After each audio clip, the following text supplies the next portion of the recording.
इस साल जुलाई के आखिरी सप्ताह में 62 वर्षीय उर्मिला चौधरी अपने जिले नालंदा के डाकघर पर लगी एक लंबी कतार में खड़ी थी। उर्मिला एक गृहिणी है। वे अपने आधार कार्ड को मोबाइल नंबर से जुड़वाने डाकघर आई हुई थी। घंटों कतार में लगने के बाद उनका आवेदन स्वीकृत हो गया। डाकघर में एक कर्मचारी ने उनसे कहा कि एक सप्ताह में उनका मोबाइल नंबर और आधार कार्ड जुड़ जाएंगे। उर्मिला के पास एक छोटा कीपैड फोन है। अपने नंबर का रिचार्ज करवाने के लिए भी उर्मिला अपने बेटे और पति पर आश्रित हैं। उर्मिला के लिए उनका खुद का पैसा होना आत्मसम्मान की बात है। इस महीने में शाह का वादा एक उम्मीद बनकर आया, मगर उर्मिला को यह इल्म नहीं था कि मोबाइल को आधार से जुड़वाना पैसे मांगने की प्रक्रिया का पहला ही कदम था। गृह मंत्री ने जितनी आसानी से पैसे मिलने की बात कही थी, असल प्रक्रिया बिल्कुल ही उलट थी। उर्मिला एक महीने बाद ही सितंबर में अपने बेटे की मदद से अपना आवेदन ऑनलाइन जमा करने में कामयाब हो पाई। हालांकि उन्हें अभी तक आश्वास नहीं है कि उन्हें पैसा मिल ही जाएगा। इसकी दो वजह हैं। सरकार द्वारा बनाया गया पोर्टल और उससे जुड़ी समस्याओं को सुनने वाला कोई नहीं है। शाह ने कहा था कि सरकार आवेदन प्रक्रिया में मदद करेगी, मगर उनके द्वारा जारी 2 हेल्पलाइन अक्सर व्यस्त होते हैं। उर्मिला जैसी करोड़ों गृहिणियां, मजदूर और किसान सहारा इंडिया के छोटे निवेशक हैं, जो खुद को इस डिजिटल प्रक्रिया में गुम पाते हैं, जिन्हें ना तो स्मार्टफोन चलाना आता है और ना इंटरनेट।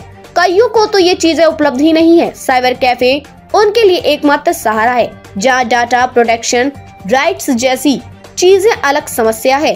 अगर उन्हें अपने पैसों की इतनी जरूरत ना होती तो वे कभी भी खुद को साइबर कैफे, डाकघर, बैंक और निजी एजेंट की सनक के हवाले ना करते। बहरहाल उर्मिला का अनुभव न सिर्फ सरकार के पैसे वापसी के वादों का खुलासा करता है, बल्कि भविष्य के आवेदनकर्ताओं के लिए सीख प्रस्तुत करता है। शाह ने कहा कि निवेशकर्ता को पोर्टल पर अप्लाई करने के लिए सिर्फ 2 चीजों की जरूरत पड़ेगी। पहला, निवेशकर्ता के मोबाइल से जुड़ा बैंक अकाउंट और दूसरा, आधार कार्ड से जुड़ा हुआ मोबाइल नंबर। घोषणा होते ही नालंदा जिले के स्थानीय डाकघर में निवेशकर्ताओं की भीड़ लग गई। लाखों ऐसे छोटे निवेशक थे जिनका आधार नंबर मोबाइल से जुड़ा नहीं था। शाह गृह मंत्री होने के साथ साथ मोदी सरकार द्वारा बनाई गई सहकारिता मंत्रालय के मंत्री भी हैं।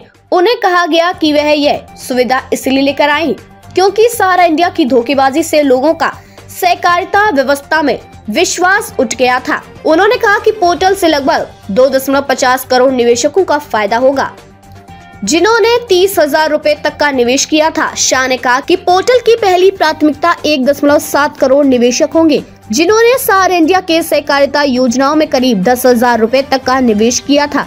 गृह मंत्री ने कहा कि धीरे धीरे ये लिमिट बढ़ाई जाएगी। उर्मिला इस चरण में योग्य है या नहीं, यह ना उन्हें पता है, न पोर्टल पर इसकी कोई जानकारी दी गई है।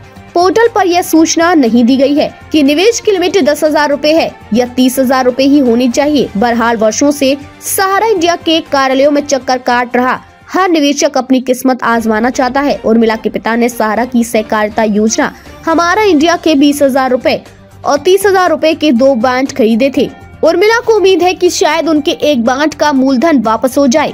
प्रेस इन्फॉर्मेशन ब्यूरो के अनुसार अमित शाह ने रिफंड पोर्टल का उद्घाटन करते हुए जानकारी दी थी कि निवेशकर्ता आवेदन की चर्चा एक समिति करेंगे, जबकि ऑडिटर सरकारी और निजी दोनों हो सकते हैं। पीआईबी की प्रेस रिलीज से यह स्पष्ट नहीं है। कुल कितने सदस्य होंगे यह भी स्पष्ट नहीं है। हालांकि यह कहा गया कि 4 ओएसडी होंगे जो सहारा की प्रत्येक कोऑपरेटिव सोसाइटी को सहारा देंगे। यह थोड़ा अटपटा लगता है कि सहारा कोऑपरेटिव सोसाइटी के सदस्यों को आवेदन के मूल्यांकन का काम क्यों दिया गया है, जब पैसे CRCS के पास ट्रांसफर कर दिए गए हैं और सहारा की 4 कोऑपरेटिव सोसाइटियां पहले ही जांच एजेंसियों द्वारा जांची जा रही हैं। फिर सरकारी ऑडिटर्स और ओएसडी खुद क्यों नहीं निवेशकों का मूल्यांकन करेंगे। सरकार ने यह भी बताया था कि वितरण की पूरी प्रणाली पूर्व न्यायाधीश R सुभाष रेड्डी की निगरानी में हो रही है।